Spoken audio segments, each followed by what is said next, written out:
Let's move on to the 5 takeaways. And the first one we're going to look at is Arsenal nullified. Yeah, so I was looking at some of Arsenal's performances and stats so far this season, and for all the talk about this is how if we were to play the way we're going to play, that they were going to completely open us up and destroy us, and that was going to be how the game was going to go. Well, Arsenal recorded their lowest tally this season so far for possession, for touches and passes in the final third, for touches and passes in the penalty area, for progressive passes and progressive carries, for shots and for key passes as well. And it was their lowest, one of their, I think, second lowest for XG as well on the day. But obviously they were helped by a penalty, which obviously ups your XG by a lot. So yeah, they got 2.03 XG. Without the penalty, that's probably like 1.03. 1.3, about 1.3. So I'm saying for all the talk of that, it's going to play into their hands for us to play expansive, and that's going to really allow them the opportunities to score and wipe the floor with us. They were actually nullified more than any other game this season. Unbelievable. And by the stats. And it's just unbelievable to think about all those stats as well, because of the attitude that they came into this game with. So arrogant. Unbelievably arrogant. They were talking to us like they were Man City, essentially. That's how they were talking to us, that they've won the league 4 years in a row. They've just won the Champions League. They're the best team in the world. No one could ever touch them. You can't play against us. It's you know what I impossible mean? to play It was just against like, us, no, you can't play. Even though like a few weeks ago they drew 2-2 with Fulham at home.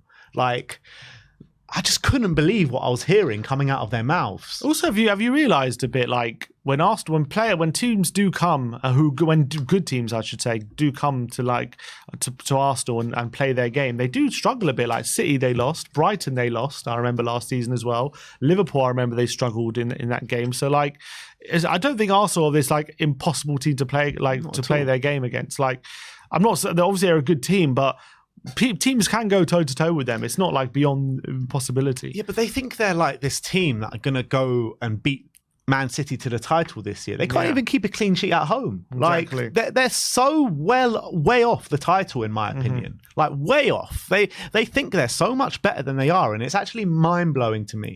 It's absolutely mind blowing. And they talked about Spurs fans. They're like, "Oh, you guys think you're so good," and all this kind of stuff. And how do we think we're so good when our ambitions this year is to finish between 4th and 5th and maybe 6th? You know what I mean? And we just think we can give them a game. That's exactly. all. And they're like, "Oh, we're going to win the title this year. We're going to win the title." And who's more deluded? Exactly. All right. Let's move on to number 2, and that is Spurs pressure. Yeah, and I think we actually put Arsenal under a lot more pressure than they have, especially good teams like Man United went to Arsenal and they didn't put them under as much pressure as we did. And I was looking at some of the stats as well. And in terms of what Arsenal have faced this season, it was the highest shots on target they faced. It was the highest XG they've conceded this season. It was also the most tackles in the final third and the most tackles in the middle third they've received this season. And I think that goes a long way to showing kind of how much pressure we were putting them under, and maybe they didn't deal with that pressure as well as they thought they would. Yeah, definitely. And I think a big part of that was Rice going off at half-time, to be honest, because I thought with Rice on, they did have control of the midfield for the most part in that first half. And when he went off, they just had no answer to what Bissouma and Sarr could provide us, and Maddison in that middle of the park. And if Rice is injured for an extended amount of time now... Rumours of a calf injury. I mean, if he is injured for... up until after that Man City game in a couple of weeks' time, I mean, they could fall massively behind, in my opinion. Well, they have no Partey as well. Yeah. So it's going to be very difficult for them to have a defensive mid. But luckily, they've only got 2 games, but one of them is Man City. So, look, they're already 4 points behind at this stage. And they can't really, with Man City just being perfect, they can't really afford to drop too many more points. No, exactly. And I think, it's just exactly what the doctor ordered with all these Arsenal fans, the way they were talking coming into this game. And not only... were they talking about title, they're also talking about how deep their squad is now, and how they've got cover in every position, and how their transfer window was so good and all this kind of stuff. But then they complain about injuries. Now they're complaining about injuries, and they're complaining about being left with Chelsea rejects on the pitch. Which way do you want it, guys? Exactly. I don't understand. Pick a lane. Let's move on to number 3, and we're going to be talking about Bissouma turnaround. Yeah, and I thought Bissouma yesterday had a really dodgy start to the game, and in the first 20 minutes, he was getting hounded, and it looked like he was a bit off the pace, and he wasn't going to have a great game. But he did end up turning the game around, and he ended up actually being one of the best players on the pitch when it come the end of the game, especially that second half. And his stats were pretty good. 6 out of 9 ground duels, 95% passing accuracy, which at the Emirates is, especially under that pressure, is pretty decent. 1 of 1 dribbles completed, 4 tackles on the day as well. And I just thought, I think he really turned his performance around in that second half, and he showed why we've all been waxing lyrical about him. Yeah, absolutely. I mean, at halftime, Arsenal fans that watched our combined 11 and all the pre-match stuff were probably laughing at us, being like, look, Bissouma's showing his real value here at the Emirates. He can't get anything.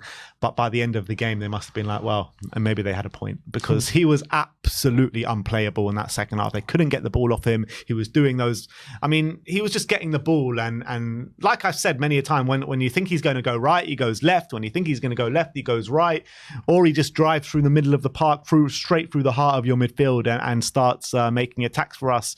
So I thought Bissouma was unreal to die for in that second half. And I thought probably the best player on the park in that second half. So big up to Yves Bissouma.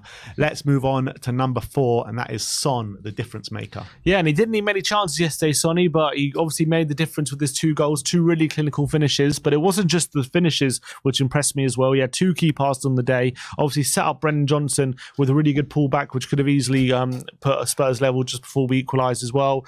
And I thought he was actually a lot better in the 9 than I thought would be in terms of his build-up play, not just running in behind and being a threat that way, but actually linking the play with Kulusevski and Madison. And I thought he was actually something that Arsenal really struggled to deal with in that number 9 position.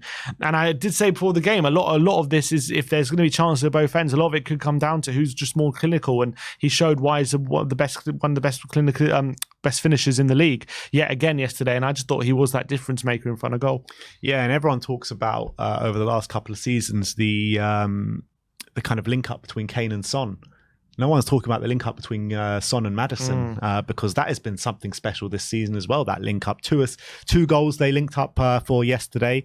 That first goal, I've said it many a time this stream, but I still don't know how he does that in between 3 Arsenal defenders with Declan Rice, Gabriel and Saliba. And like you say, the difference maker on the game. And this is what we were saying in the build up to this game. Gabriel Jesus versus Heung-min Son. Gabriel Jesus needs about 10 chances to put away 2 or 3.